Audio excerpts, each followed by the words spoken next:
We got, is it Jack? Yeah. How you doing, Jack? I said, well, what do y'all, nothing much. What do y'all think about reincarnation?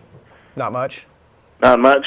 Because I've been told I was an animal in a past life. I've been told I'm an animal in this life. Now, I don't know. I mean, if we ever come up with anything that's in the way of credible evidence or of souls or any sort of evidence that supports ideas that are, what classically, called dualism, where there's a spirit apart from our mind and that sort of thing, yeah, maybe there'll be something to it. But I think right now a lot of it is just, it's an old traditional wishful thinking sort of thing. Be neat to be an animal, though. Yeah, sure. I'd rather be a human. All right, y'all take it easy. Thanks, man. Thanks.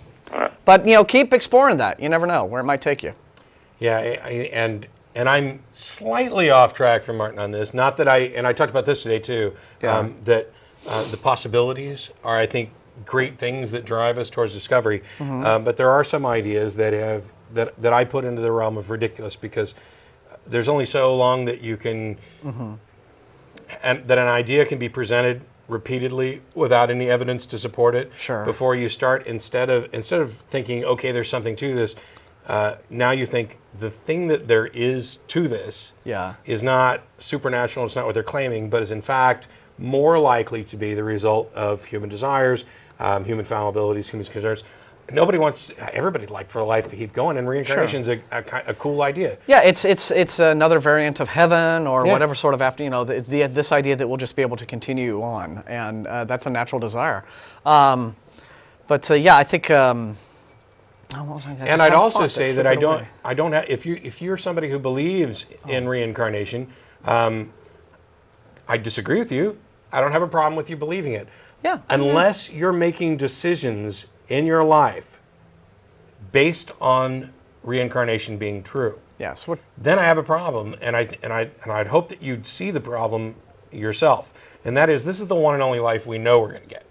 Right. If I start making decisions on how to spend this life based on some proposed afterlife or reincarnation that I essentially know nothing about, I'm making bad decisions. I'm making decisions with bad information. It's like figuring your budget with the expectation that you're going to win the lottery next week. You just don't do that. And I don't think Jack is anywhere near there. I think he's just he's been curious about the idea, and I don't think we're going to see him throwing himself in front of a train in the hopes he'll get to be a wolf next week or something. So I don't think he said he'd rather be a human. So I mean, at this so that's point, fine.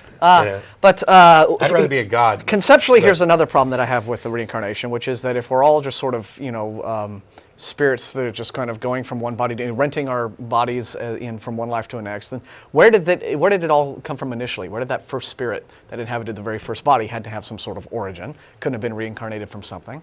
So there is kind of what's the word? Sort of an ontological problem there. Yeah. I think perhaps. So I think that ultimately, though, you're probably going to find, reincarnation is just heaven in a different sort of costume. It's another way of wishing we could go on forever.